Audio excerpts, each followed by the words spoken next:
Live. Going live. Going to lunch.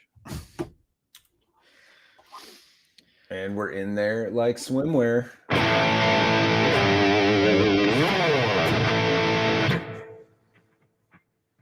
think I've got distortion. Yeah,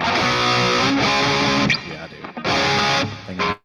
I didn't want to play too much because I was afraid I wasn't in tune. Anyway, hello. How y'all doing? We're good, I think. We're a little tired. We were up late last night at your mom's house. We're back today. And we're gonna roll that intro before we talk because we got a lot to talk about. At least I do. I don't know about baby. Sean, but he'll join the conversation. You're live in 3, 2, 1.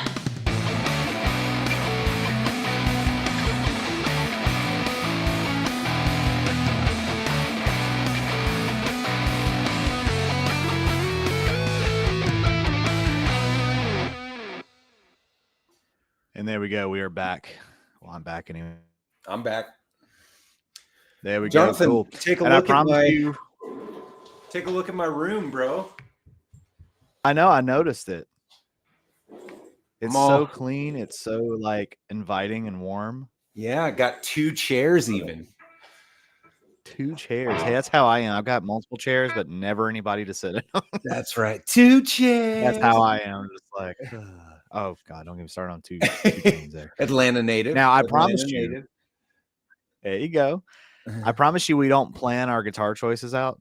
Maybe we do sometimes, but like I was just feeling the SG. We've played Les Paul so many times, or at least I have the past couple of weeks. Yeah. And I was just like, no, let's go for the SG. And then I loaded up and Sean's got his beautiful 3 pickup beast from our lovely makers at Harley Benton. Yeah. The DC 600 VI, as it were. There you go. Lovely to give it its name. full name. And Johnathan, what are you holding there today? My Gibbo, real Gibbo, 1961. It's not an actual 61, but it's a 61 SG Standard, and sounds a little something like this. If it's in tune, it's not because I haven't dropped D. Bit of cleanness, some delay and reverb. Oh yeah. Set up.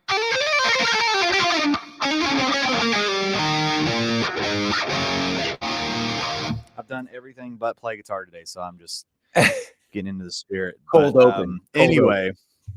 Cold open. Yeah, there you go. And I'm still just trying to make sure all my stuff is working because I'm using a slightly different setup over here. It's a little bit of a secret. Can't talk about it. Okay. There's a bit of a spoiler in a video that I got coming up soon per the request of a viewer. He probably won't be in here, but he was a recent subscriber, so thank you very much. And that's why I love you guys. Kisses. Anyway, if you want to riff on yours for a minute before we start riffing on our topic today.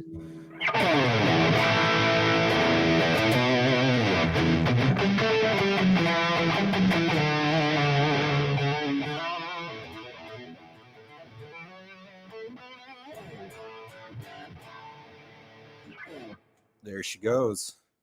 There you go. Now, was that a specific song, or was that just some noodling? Well, I started with the riff from "Welcome Home" by Coheed and Cambria, and then noodled my way out of it. Yeah. It's not. I hope for your sake you played it exactly as it was recorded, with all of the nuances, everything that you need from the original recording. Because if you don't. Yeah, Dweezil Zappa is going to have your ass because he thinks that a cover song exactly what it was. And I thought that would be an interesting topic. I think this is an older bit of news. From beginning of August. And I'm going to actually do this little thing here. Watch this. Bam. I'm hoping you guys can see that on your collective screens. With me and Sean's lovely face still on there too. But I got this article from guitar.com up. No one needs an exact copy, which I think is the opinion of the article writer.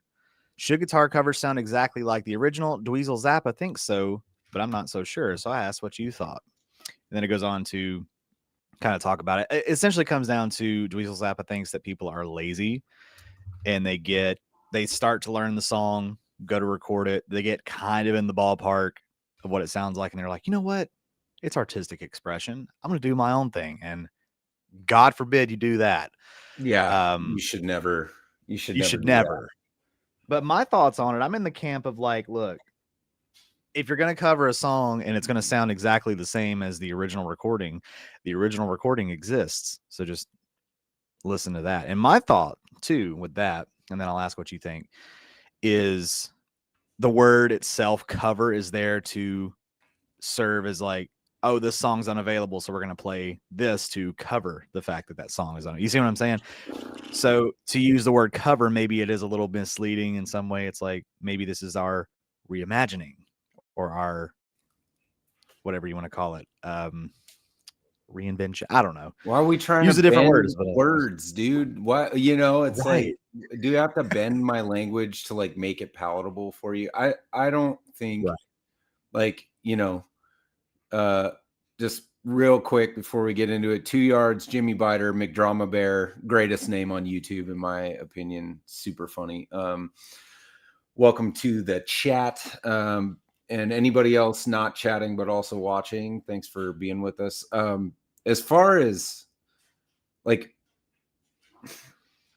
okay, my dad was in cover bands my whole life, right? Like up until he retired from work, he retired from cover bands.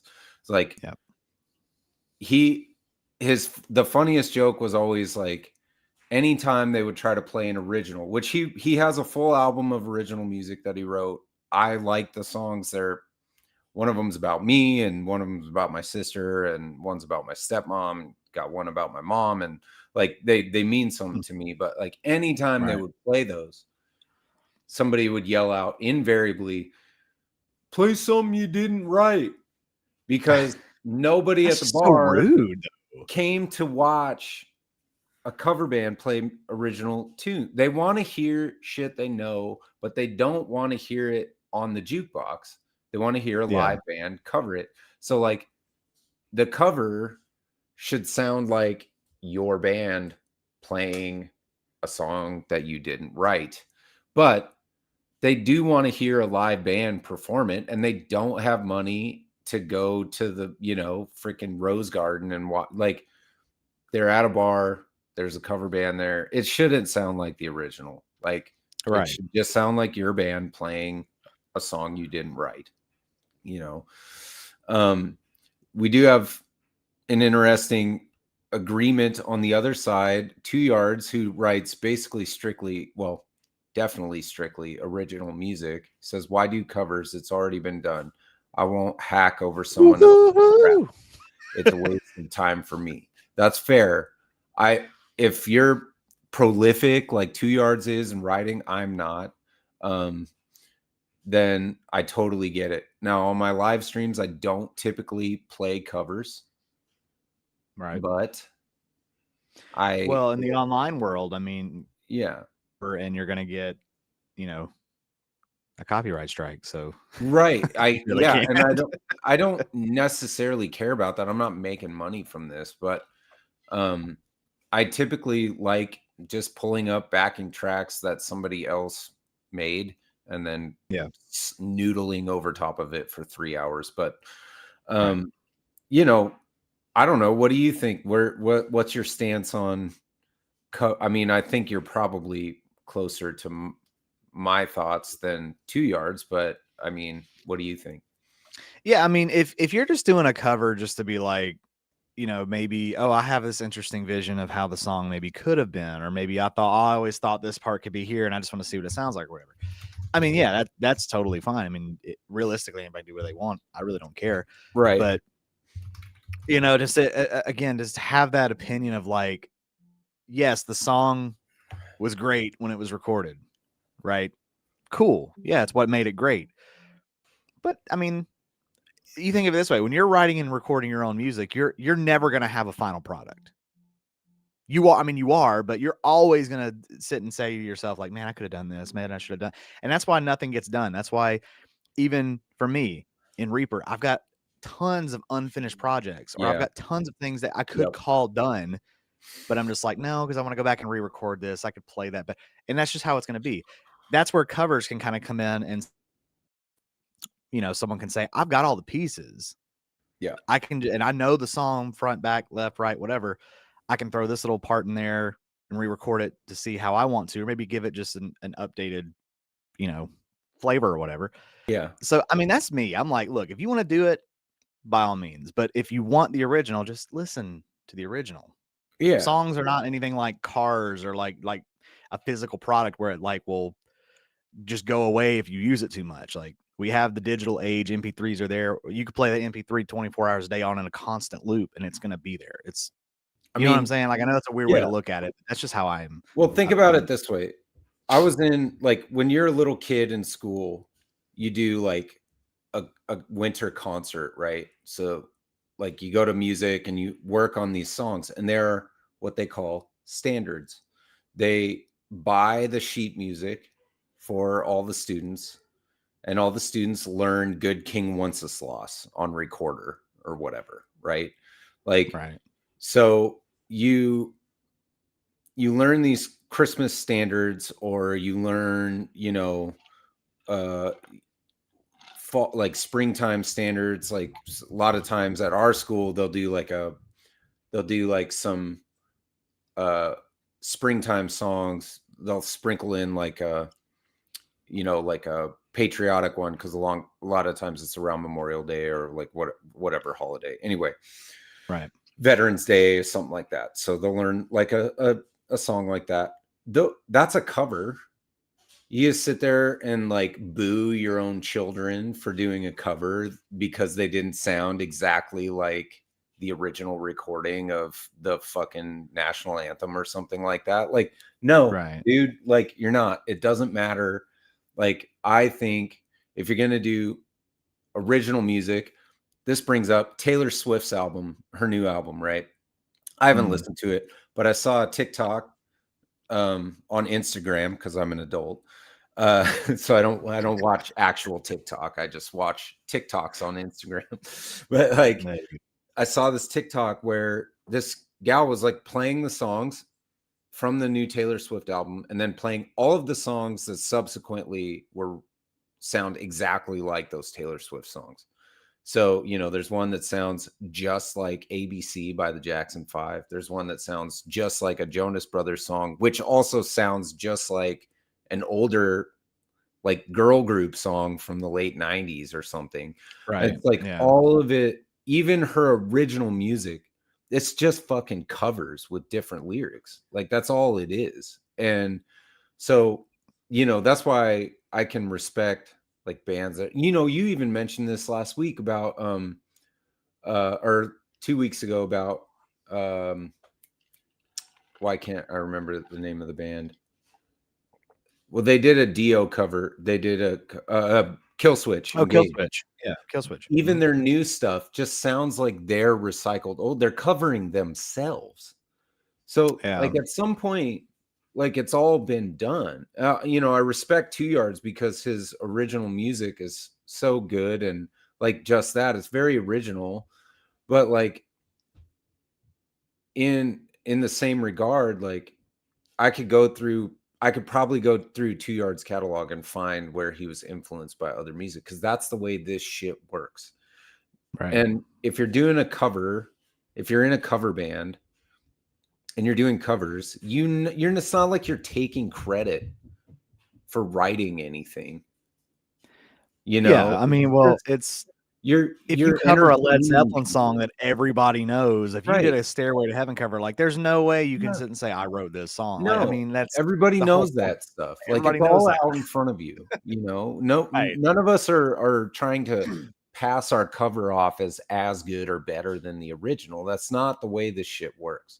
Like, it's just for entertaining people. They just want to tap their foot to a Bachman Turner Overdrive classic while they drink their fucking beer and eat a hot dog. Right. It literally doesn't matter at all. That's why when I was going to join that cover band, I really wasn't. It's not because they're not good. They are really good. I wasn't nervous because it's very low stakes compared to when I was in original bands. And trying to get my music out into the world. Like, Right. very low stakes. Like, I was way more nervous for like a band practice where I was presenting the band with a new song I had just written than I would ever be playing a show in a cover band, because it's no stakes. I didn't write any of this. I have like literally no skin. If I fuck up a solo on, Mississippi Queen, no one's gonna give a shit at all. Yeah. Like, they're Right. just Well, drinking beer and having fun. That's it. well, I mean, even in that sense right here in this article, it said one of the quotes, I guess, from the guy that wrote the article that posed the question that he got was, many guitarists like Richie Blackmore, Jimmy Page, etc., always improvise when playing their solos live. So why shouldn't other people when covering famous songs? It's like, yeah, that's kind of the thing. If you go in there and you don't play the solo note for note, especially if you're in that setting, like they just want the main riff and then the guy that maybe sort of kind of sounds like the Yeah. person that they know sang this. You know what I'm saying? They just want like the general ballpark anyway. That's all they really care about. Now, if it's like the fan of the band, it's kind of like how people do that with God, what's that band? I'm blanking on that. The band that sounds like Led Zeppelin that everybody Oh, Greta Van Fleet.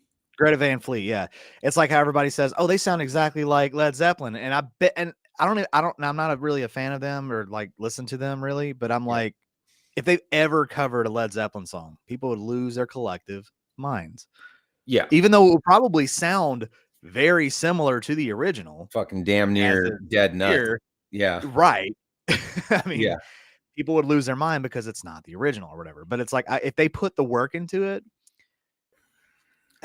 If you had like a remastered version of a Led Zeppelin song and then their cover, you could probably put them side by side and not be able to tell the difference.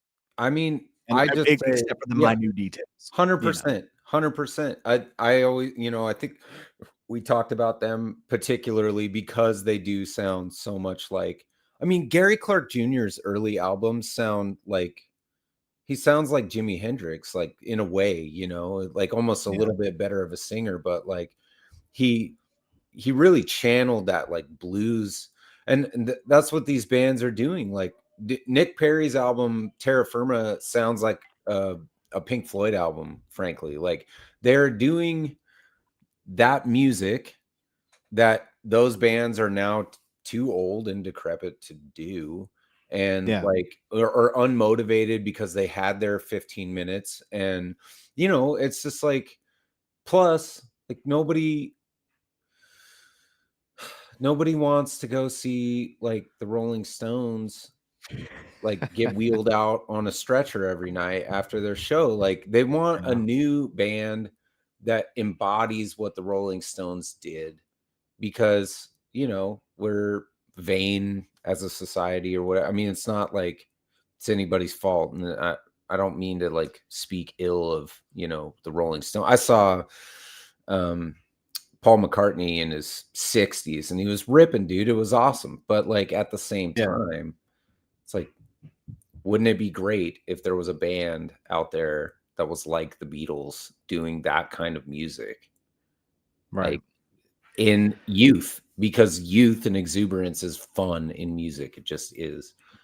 Well, like here's another example. Like, what was it last year, like 2 years ago when the crew was on stage and they were up there and you just heard like you couldn't hear what he was.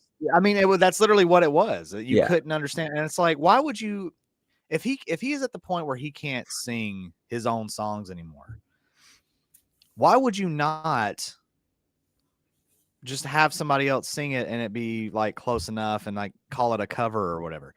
But then again, I mean, I think the reason that John 5 was with them is because Mick Mars just couldn't play anymore. I think he had some health his issues. I think body's that's part of the reason. destroyed. So it's like you have an amazing player pissing away his talent with Motley Crue. I'm not a Motley Crue fan. I've never been a Motley Crue fan. I just don't like them. Sure. But I love John 5. John 5 is an amazing player. Everything he's ever touched is amazing. Yeah. But it's like, and I get it. He's a big fan of the band, and he is probably friends with all of them and stuff. And that's cool. Whatever. You know, I have no say in that. But yeah, like to me, people don't seem to really have a problem with that. I think it. I don't know. It's such a. I get people's points. Oh, we lost him. Hold on. Hang in there, folks. And then we'll address some comments here shortly.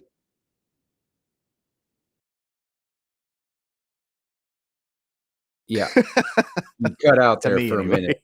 But yeah, I mean, I think Oh, the man. guitar community, the music community, very childish.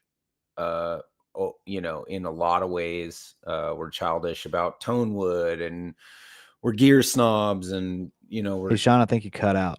you cut out for me too. Do you have me back yet?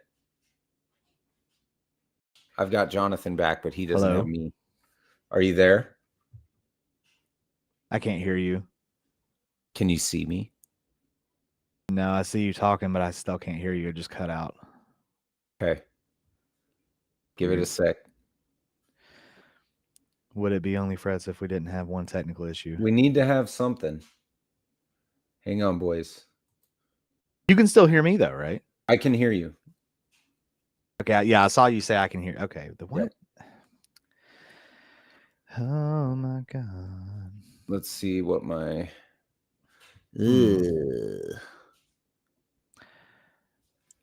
Oh, hold on. Let me What see about if now? I can do this. What about now? I'll tell you what, you can keep talking to your audience. For anybody watching mine, I'm gonna just mute myself and try to figure this out really quick. All right. What happened?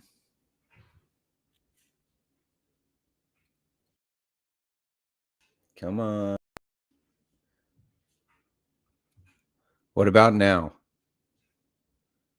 Johnathan left the room. You guys still there? Johnathan? Can you hear me? I can hear Hello? you. Can you hear me? Yeah. All right. Okay, I refreshed you in OBS and that seemed to fix the problem. I have no idea what happened, but you know what I that's forgot to do? I forgot to get off my VPN. oh, you big dummy. Let's tackle. I got a few comments I wanted to tackle here real quick, and then we can get We'll back do on that and move track. on to the next topic. Yeah. 2 Yards says that you'll never grow if you only just do covers.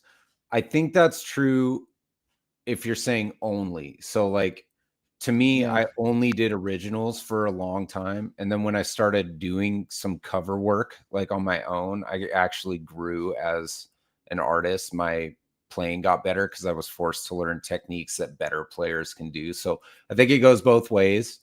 But I would say that's a true statement. Brian at Searching for Tone says originals are tougher because they have to be good to capture listeners' attention, where a cover is more recognizable. Also true. I would definitely agree with that. And that is the prime reason why people would rather hear cover bands than, because I mean, you're essentially gambling when you listen to an original band. It's like, I'm going to waste my time listening to this song that's probably going to suck ass. I mean, you never know though. It's definitely a roll of the dice when you go see an original band, but you know, that's what like having an opener is for.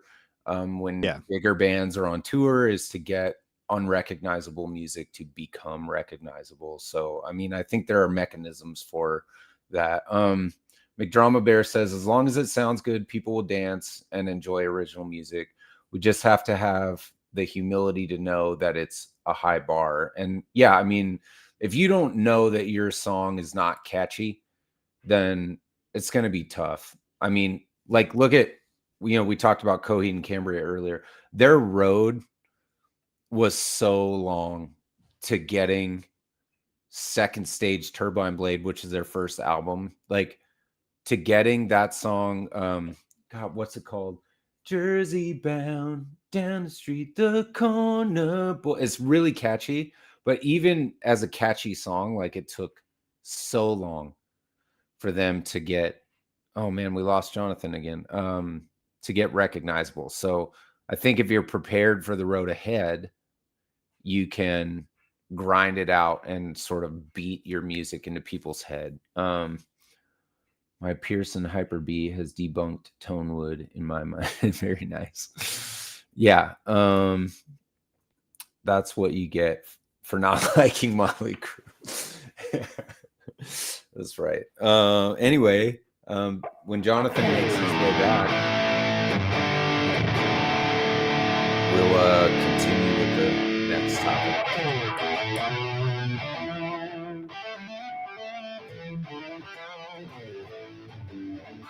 I'll play you guys one original riff.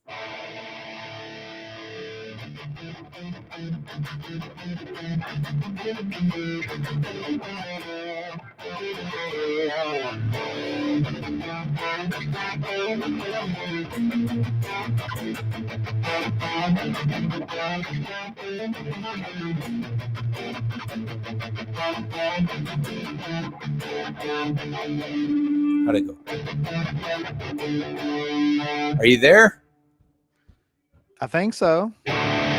I lost you again. I know. I was jamming.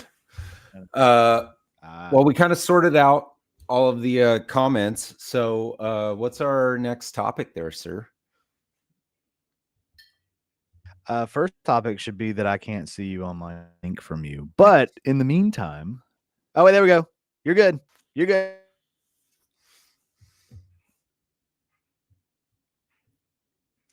Again? Oh, man. We're having a day, folks.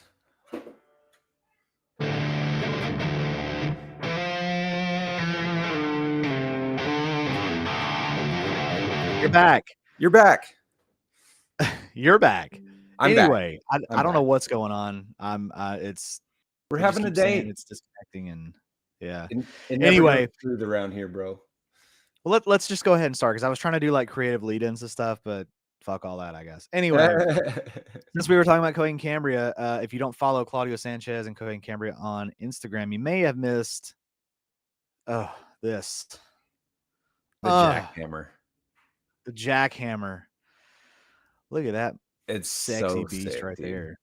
It's so cool. And it combines like the best. It's like an RD Explorer Flying V clash up. Like it's so cool. Yeah. It's so cool. And I mean, it comes in 3 different flavors here. Well, I will say it came in 3 different because according to Sean, they have sold out already. I almost went into debt for it, bro. I'm not gonna lie. Well, the price of $1,600 probably didn't help that because that's a freaking steal for a guitar like that. Realistically, I mean yeah. And if they Gibson had done something like that, they had a made like in USA model too. That was $3,300. Even then, I mean, again, cheaper than something Gibson would have done because you know he played Gibson for a while, I believe, forever. And yeah, so I mean, I see where what does this say down here? What? Hold on, did I see something else? Oh, I thought this thing right here said a limited edition Epiphone Claudio Sanchez Explorer. I was like, what? When? Where? Huh? But it said it would have been an interesting proposition. That would have been cool, yeah. And I think that's like it's kind of a travesty, to my understanding. Was there ever a Gibson like Claudio Sanchez? They never gave it to him, bro. That's a crime. So he played. That's a crime. He played a SG special that looked a lot like this when he started out. It was a 2 pickup variety. He did an SG special, and then he got a sort of a blood red Explorer. I can't remember if he painted it or not, but played an Explorer.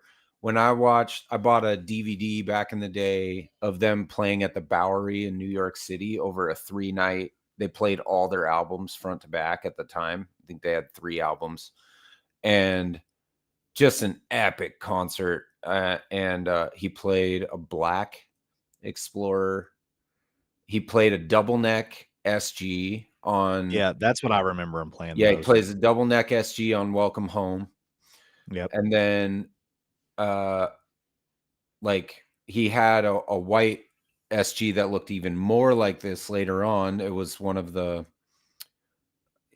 I believe Gibson has given him guitars over the years, but he is not a Gibson artist. It was so weird. So he was just like, I think he just got tired of it. He's like, fuck it. And so as I heard him explain it, this jackhammer, which I linked in the chat, the jackhammer here is the obvious Explorer body type, but he wanted the traditional headstock, like the Gibson style headstock on it. He said it made it look more like a weapon for some reason. He just loved it like an actual axe. And then the horn up there at the bout on the switch is influenced technically by an SG, even though it's far more pronounced. But he was like, what if we had the Explorer horn with the SG curve on the tip of it, basically? So that's like where I see that right in here. That's yep. That's right. And then I don't know if you see it or not, but he was laughing because he said it kind of looks like a BC Rich kind of thing, but he was like, this is what I want, though. You know what it even kind of reminds me of too? Like I see the BC Rich influence down there, like where the knobs are, like that whole bottom horn. This kind of up here is given almost like Dean ML. But then again, I don't know if you can see what I'm pointing at with my arrow in here, but kind of up on the other side of the horn, that kind of like shaved off side where it goes down into the Explorer horn. It like that area is giving me like, or at least that half is giving me like Dean ML. Yeah. Which, I mean, if anybody agrees with that, I mean, that's what I'm saying. It's like a mashup of like all of the best kind of pointy guitars. I mean, it really is. It's so cool. The white one's my favorite one by far. I like the white one white too. One's the classiest. I was like, when I was looking at getting one, I was looking at the wood tone, the natural finish, just because natural one. Yeah. I don't have any guitars like that. So I was like, if I was gonna get, I mean, I don't have any guitars like any of these colors because it's such a wild looking guitar, but I was thinking the natural one because I don't have a finish like that on a guitar yet. And they're really cool, man. What else has dropped recently? So little chap that you may or may not have heard of, Joe Bonamassa, right? He got another Epiphone. Another Epiphone. Could you imagine?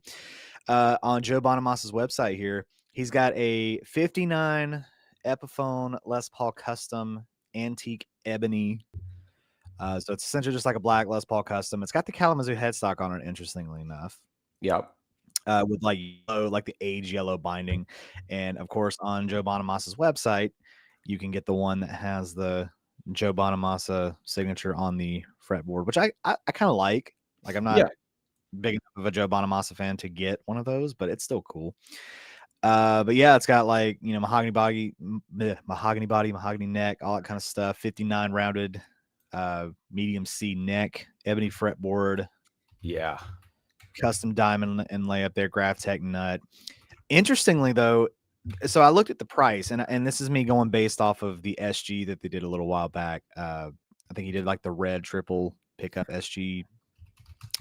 Those were like $1,300, $1,400 brand new. Yeah. So when I saw this, I was like, oh, this has got to be like right up there with that. No, I think it's $1,000. I think it's $999. And I was like, that's really interesting. It's got Pro Buckers in it. Pro Bucker Customs. That's Epiphone pickups. Something like that keeps the cost down a little bit. It's just strange that they didn't put Gibson pickups in there. CTS pots, Mallory caps. And then it's got a Bigsby on it, which is cool. Lock tone, nice. Tune-o-matic bridge, and a Bigsby. Yeah. I think I saw the video of it. It looks super sick. Yeah, it looks cool. It's kind of, I mean, me personally, when I go Les Paul Custom, I like to do, if I'm between black and white, I just like a white one. I've always liked the white Les Paul Custom better. But the black with the yellow, like the age binding, that's right. I had a custom classic a long time ago, and that thing was awesome. It looked cool. But yeah, it's got those weird Grover tuners too, those Imperial tuners.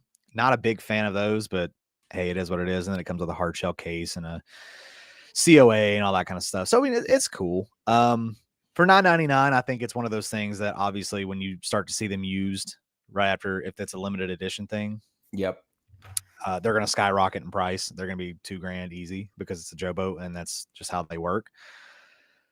But yeah, so those are kind of cool. I just thought that was interesting to talk about. Going right along, kind of sticking in the Les Paul category, this is something that you may be able to touch on here. Gibson, our friends, they have decided to release some 70s Les Paul, and apparently they're supposed to be true to 70s spec. So they got 4 colors. They got the ebony tobacco burst, which I think looks amazing. They have the wine red, which looks kind of cool. See, it's got like kind of like you can see the grain under there. And then the one that people are really divided on for some reason is the buttercream top, which is almost like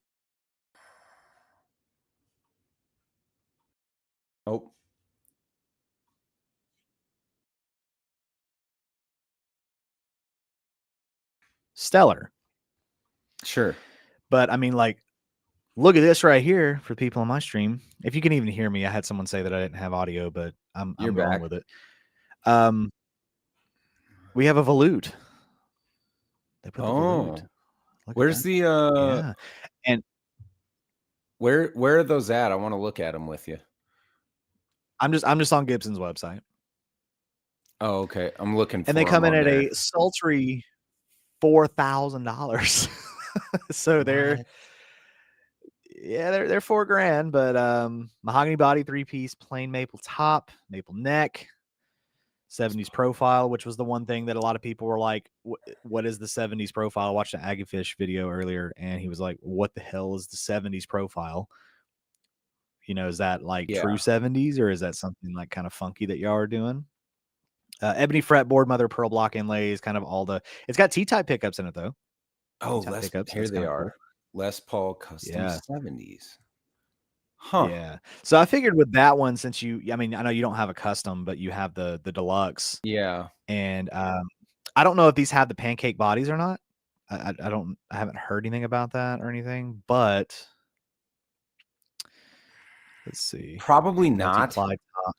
Headstock. Yeah, I don't think so. The side profile does not look. The neck profile looks right for the custom. Mm-hmm. The side profile, it does not have the pancake. Now, I don't know that customs had the pancake. I believe that the pancake body was mainly for the deluxes. And oh, really?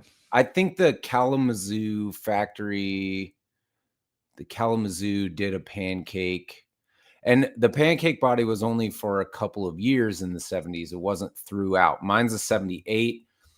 I don't have a pancake body. It's actually 1-piece mahogany back, which is why it's so fucking heavy. Wow. Okay. Yeah. So the bigger issue is that they're doing straight mahogany neck, but the neck construction, now this is getting into like real nerdy shit here, was mahogany, maple, mahogany side by side up the neck. And actually, hold on 1 second. Do a little history lesson. I kind of figured you would. That's kind of why I was like, this would be good to talk about, because you can kind of relate a little bit. You'll see on here, there is no seam on my back. We got a main there so people can see that. So yeah, you can see there's no seam right there. Yep, there's no seam. And if you look down the side, there's no pancake either. There's no pancake, yeah. Mm-hmm. But if you look on the back of the neck, you see the stripe. Right, so yeah. We've got mahogany, mahogany, and then maple down the middle. And that's actually what made, it wasn't even the volute. That was what made the neck on this, in my opinion, this particular neck construction better, is having that maple down the middle. And I don't know how. Maybe they're just saying accurate profile, which would be, I think, 90% of what people actually want. And you'll notice on this too, like I do have a volute, but it's not, not super pronounced.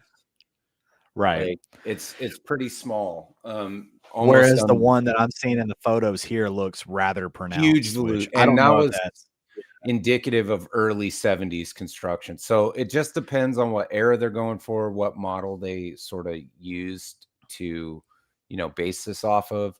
But like Robert Baker has a 79 Kalamazoo, and Is I that his don't KM? think, the KM model, custom, and probably these are closer to something like that, I would guess. Yeah. I mean, I'm not a big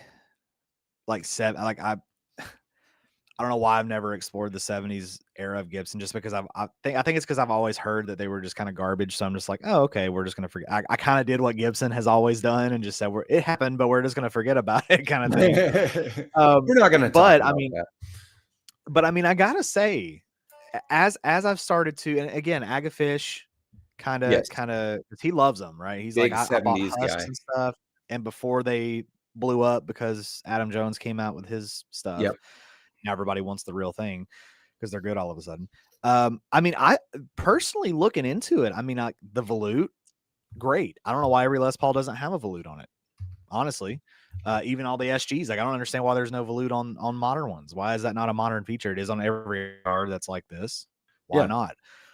And again, I mean, like if I was gonna go for one of these, I would have to go for the tobacco burst, because to me that just screams 70s. Yeah, that is really the does. I mean, most it's just 70s one for sure. Yeah, it really is. I The mean, tuxedo and the black, those are like more 50s style kind of. yeah, I mean, the black could really be anything. It's just, to me, Wine it's red's another. pretty 70s, but I would agree with you. The smokehouse dirty sun tobacco burst is more indicative for sure.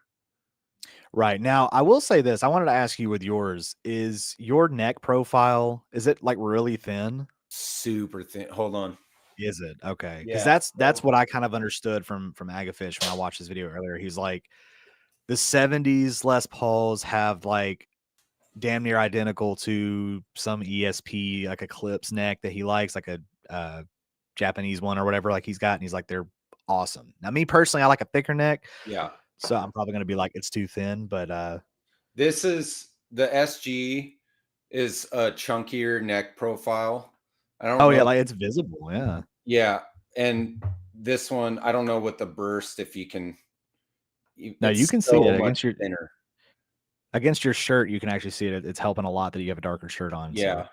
So yeah, if you see there, the profile on the SG is much chunkier.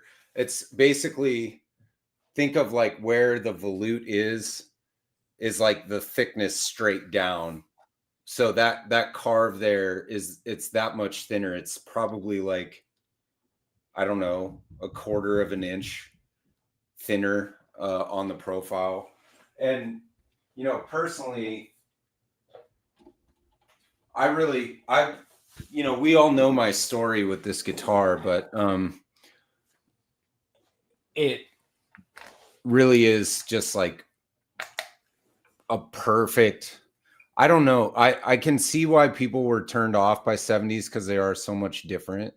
But realistically, like once you get like, especially one of these, specifically like a late 70s deluxe in your hands, like even if you change the pickups or route for humbuckers, suit to taste, but like, I mean,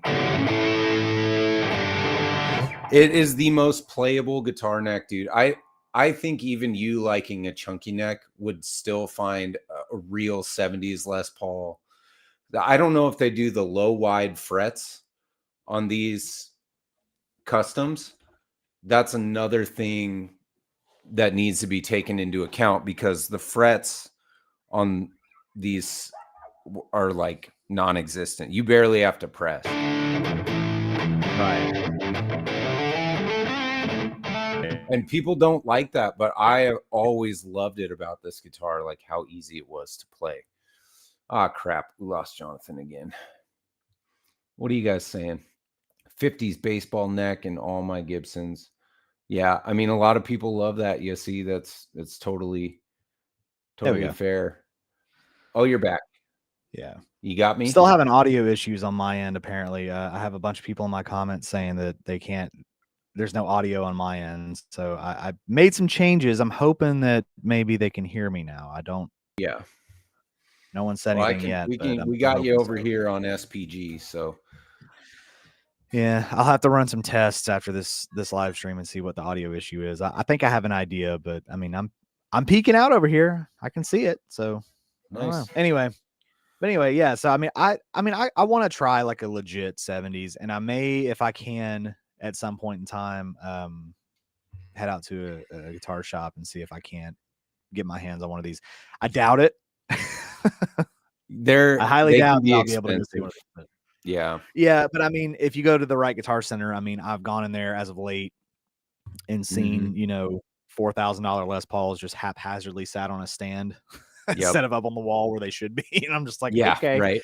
So I'm like, maybe I'll get lucky and some teenager was dreaming and then just set it down because they had to leave and then, all that stuff. Now, so there's that. So we've had some cool Dunable and Epiphone and Gibson. Let's kind of shift gears here and go to our old buddies PRS, specifically with Herman Lee here.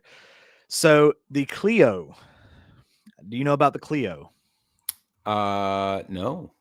Okay, so the PRS Clio is Herman Lee's signature. It's a really, really cool like HSH with a Floyd, and it's really interesting. And it's a really cool guitar, but they are expensive as shit. I think they're like $4,000, something like that. $4,000 or $5,000, probably even higher than that. I think they might be $7,000. They're expensive.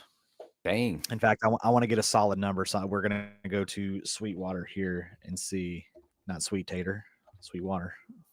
If I can't even see. I gotta go to the eye doctor, man. Anyway, let's go to Sweetwater real quick and see what these bad boys go to.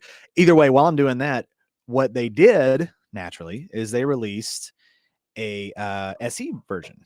So they have an SE Clio, and they are really cool, but those are not affordable by any means. And I believe they are the most expensive SEs, clocking in at $1,999.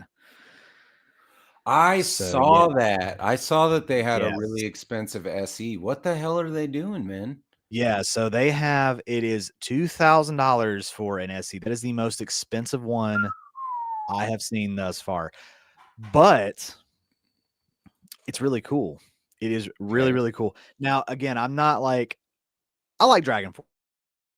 I like Herman Lee. He's cool. I'm trying to find the PRS one, the actual one, if that's even on here still. I don't even know if they have them on Sweetwater. But yeah, I mean, I think it suits him. Honestly, I do. I think it suits him really well. It's cool. And we're gonna go high to low and see what we can't do here. I like this. I like doing the doing the screen share thing and see. Yeah, we don't have it on my channel, so we'll have to figure that out. But yeah, it's all good. I'm sharing links to stuff. Yeah.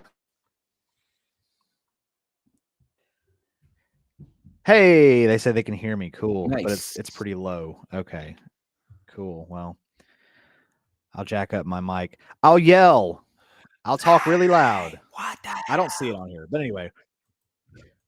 That's funny. Oh, man, I'm looking at all these really like sweet PRSs though. I mean, they got a ton of I'm trying to find you a perfectly priced and outfitted Gibson Les Paul Deluxe right now. Yeah, and see, and that's another thing too. So going back to the Gibson thing, I just thought it was interesting with the PRS thing about how freaking expensive of an SE that was. I mean, I was like, holy crap. Anyway, yeah. So with the deluxe mini humbuckers, I think that was kind of the thing with them, right? Yep. Yeah. So I had for a very, very, very short amount of time it was one of those SG special reissue things, like one of the more affordable Gibsons. I got it used, and it had mini humbuckers in it. Yep. And I couldn't really get a full grip on if there was really any difference between them or like a regular size humbucker, because the guitar really wasn't all that great itself. Like, it had a big old fat neck on it, but I think there was something wrong with the nut, and then it had like a bunch of high, which I'm like, I see. Naturally from that era of of Gibson. But I mean, but from what I could gather, they were kind of cool. But I mean, is there really that big of a difference between a mini humbucker and a full size humbucker? Is it supposed to be like an output thing, or are they supposed to be like different in any So kind of way? the tone between this and say my SG over there is significantly different. A pickup manufacturers, so they could just be different just because different people made them. Right. These do their own thing for sure. Mhm. Let me see if I can quickly demonstrate. So you have your bridge, which is screaming kind of telly bridge, like very Right. standard. The neck is about a similar tone as a bridge, uh, humbucker.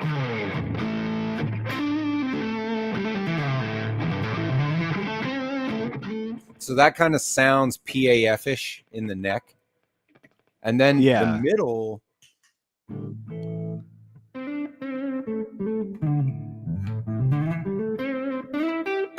is kind of stratty.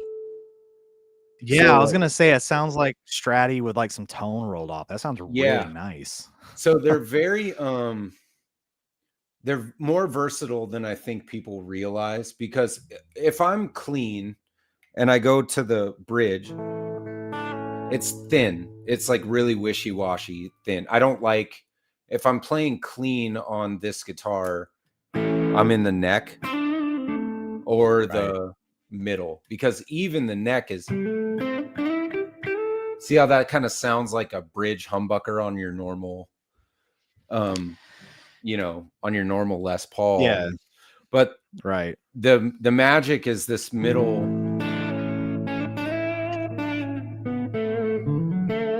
like strat kind of tone, which is really fun if you want to, play whatever your favorite strat players are. You can get that out of this thing. So they're more versatile than I think people give them credit for. Right. Now, are they gonna be As the a same kind of humbucker. pickups? Like, are they gonna be the same kind of pickups? Like, I have the Firebird pulled up over here. I Yeah. think that the Gibson has a Les Paul with mini humbuckers in their lineup right now. It's like a reissue kind of thing. Yeah. Not necessarily a 70s thing, but I mean, it's the same like a Firebird, right? Negative. Or okay, that's because that's what I was wondering. I didn't know if it was like a Jazz Masters, not a P90 kind of thing, you It know? is the same. So the mini humbucker, There we they go. have this white surround here, which makes it the same size as a P90. So if you look for 70s deluxes, a lot of Uh-huh. times, and I'm looking at them now, every fifth one has P90s in it. That's what Mike Ness from Social Distortion did. He put P90s in his 70s deluxe. Um, Oh, okay. so a lot of people love the neck, the frets. They don't love what they get. These are squealers, dude. They're very bright. So like when I have an amp cranked up, I remember many a night gigging this out where feedback was a huge issue, and I didn't Oh, know really? about like anti-feedback pedals and stuff like that. So like Right. they can be an issue. A lot of guys go for P90s. But this is different than a Firebird pickup, and I cannot tell you how. I don't know the difference, but I know that they're different. Mine has, these mini humbuckers have exposed pole pieces. Firebird Mm. pickups are flat metal over the top. There is no pole Yeah, yeah, yeah. adjustment. So they're Yeah. wound differently, and and I have my little monstrosity back here, the Firebird. Those Lawler pickups I have in there could not sound more different than these. And these are just, by the Hmm. way, the 70s. Epiphone was the only company manufacturing a mini humbucker. These 70s Gibsons have Epiphone pickups in it. Fun facts. Yeah. So Cool. like the Epiphone had a hollow body that they were selling with the mini humbuckers. And then when Right. Gibson bought Epiphone, they weren't selling those hollow bodies anymore. And that's why they made the deluxe. They were getting rid of all of the mini humbuckers manufactured by Epiphone. But So I for think it sounds everybody, cool. yeah, I was gonna say, so just for everybody on my channel, what he was talking about, I don't know if you can really see. I'm trying to zoom. So if you see up in the above my head what he was talking about on the Firebird, no pole pieces there. And then I did find on Sweetwater too, they do have a Les Paul Deluxe. You can see that they have pole pieces, but you can see where I'm like, hey, I mean, they're they so similar. they're so similar. Yeah, The only thing that I will say that I don't like is just it looks weird. it does. Because it looks like someone literally took a humbucker, cut it in half, and then moved the top one up close to the neck, and then moved the other one closer to the, or it's just like they took the bottom part of each and the top part or whatever, and just, or it's like they just split one humbucker in half and said your half goes here, your half goes here. It just looks weird. It And does. it looks even worse in a gold top, because I cannot tell you how much I don't like gold top Les Pauls. If I've ever said it before, if I've never said it before, I'm saying it now. I do not like gold top Les Pauls. I am with you on that 100%. I think gold top is overrated as hell. Jimmy has contributed here with the mini humbucker. He said a mini humbucker is picking up a smaller cross section of the string, so they may tend to sound a bit brighter than a full size humbucker. Right? Yeah, 100%. Okay, so there you go then. Yeah, because but like it is to me, I never condensed. Point of it. It's just a condensed. It is like a half size humbucker. I mean, it's a mini humbucker, so it is Right. strange. I'm not gonna argue with that it looks weird, because it totally does. Oh, I found you one on Reverb, 1978. Oh hell yeah! Send me a link and I'll open it up over here. Exactly like mine. It's only $5,600, Jonathan. You know what? I'm not even gonna sit and say that that's terrible, because I've seen one. I've seen, if that's the full guitar. Yeah. I'm assuming. I know that sounds crazy, but It again, is. on the Agafish video, he was showing one that was like a broken ass husk with, I think it had a busted headstock on it, and they were asking like $2,000, and I'm like, you're out of your goddamn mind. Anyway, Yeah. let me see. The 78s seem to be on par, like a little more pricey than, like, once you get into the later 70s, like the 71s and 2s are typically a little less expensive. This one though is, I guess it just depends. You can buy one that's not all original and then, throw some Epiphone mini humbuckers in it. But yeah, I mean, I'm seeing 10 grand for this one for the 1970, which is like a pancake body. Frankly, in my opinion, the pancake bodies are going to be a worse guitar. So if you go into the later years and you get something like this where it's a full slab, you're going to be happier with that, I think. And also, yeah, I mean, because I like a heavier guitar. If it's full, like full fat mahogany, like, and it's like a backbreaker, I mean, I'm on it all day long. This thing's very 13 familiar, pounds, brother. This one looks very familiar. It's almost like you're trying to tell me that we should twin out on this. Oh, dude, if we had twin deluxes, Twin 78 deluxes, I would be such a happy man. I mean, like, I will say this: it looks, and maybe this is just because I'm so familiar with yours. Yeah, it looks less weird with the cherry sunburst finish. I gotta say, it does. It looks like it fits it, and it could just be where I've seen yours, and nothing on yours. But I will admit, when I first saw it, I was like, oh, he's got a deluxe. Yeah, but it sounds so good. I mean, like, mini humbuckers sound good. It just took some getting used to. It's an acquired taste. These 70s guitars, and by the way, I can't see your beautiful face anymore, but no, yeah, my battery died. Man, it's got to just be something.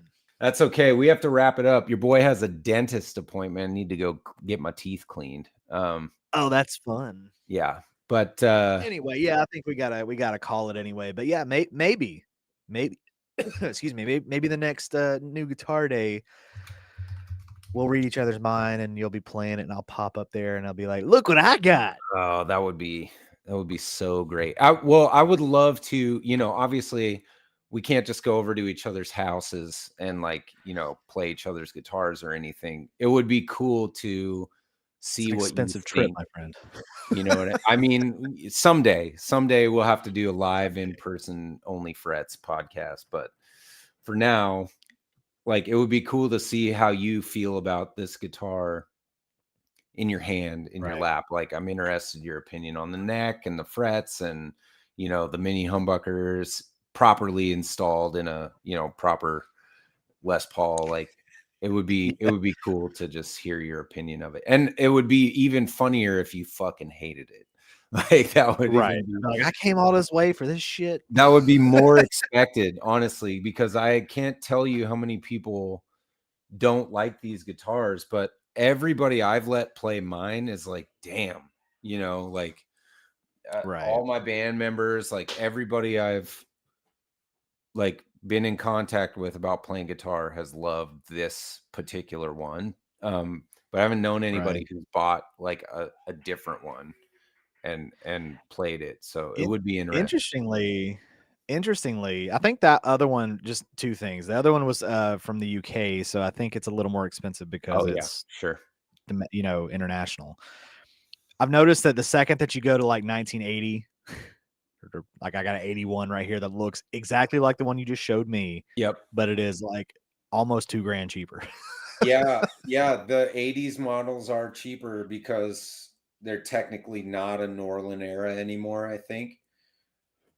But But who could tell by look? It it looks would be the exactly like the one same. I just looked at. It would be the same. Like, honestly, it would probably be almost no different from this one.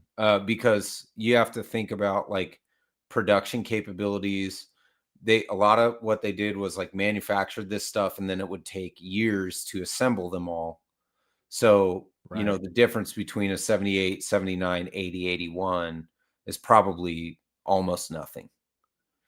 Right. So even if you Here's got an another 81, 78. Last bit. I'm sorry. I know no, we got you're to okay. wrap it up. I keep you got me on this like track now. 3200 There you go. 78 Deluxe Cherry Sunburst. It's got the original, I guess the original mini humbucker in the neck, but I don't know if somebody routed out the bottom and put an actual humbucker in the bridge. That's what happens a lot, bro. Yeah. Which People I did mean not that I like could these live with. bridge pickups on these. Like I would pay 3200 for that. That's in Texas. Yeah, there you go. Hmm. It'd get you almost all the way there. Yeah. All right. Well, maybe this is something I'll have to explore at some point. Maybe maybe I'll be a scumbag and sell off one of these Chipsons as a real thing, and then I'm not gonna do that. I'm kidding. I'm not gonna do that. The other thing Anyway. the other thing is, just for your reference, they do make a cavity, like a plastic insert that allows you to put in a mini humbucker back in to a humbucker route. So you could Oh, okay. So you can restore it. like find yourself a mini humbucker for the bridge and put it back in there, or just play it like it is. It's probably awesome. Man, this one, yeah. I mean, this one again looks just like yours. I mean, it's Yeah. got a chainsaw case with it too. Oh, Ooh, nice. I don't have one of those. They didn't do those ooh. until the 80s. And so my case is like pink velvet on the inside, just standard Gibson case. But yeah, those Comes with a chainsaw cases DiMarzio are humbucker sick. too. Yeah, nice. All right, boys. Yeah, that's what I have to explore. But yeah, thanks for showing me that. And yeah, everybody, thank you to everybody that may still be watching on my channel. I am so sorry about those audio issues. I think I have them sorted out. Hi, Marksbergen. I think I know you're looking at rainbow bars right now, but you're listening to my beautiful voice. I've got a face radio, that's what I've been told. And yeah, so hopefully next week we will go 0 issues, but it wouldn't be our show if we had 0 issues. So Nice. but All right. Well, I want to just Pacific. Sean, you enjoy your dentist appointment. Yep. Thanks, guys, and thanks everybody who chatted with us today. And we'll catch you next week. Same bat time, same bat channel, straight from your mom's house. Yeah, we will. See y'all later.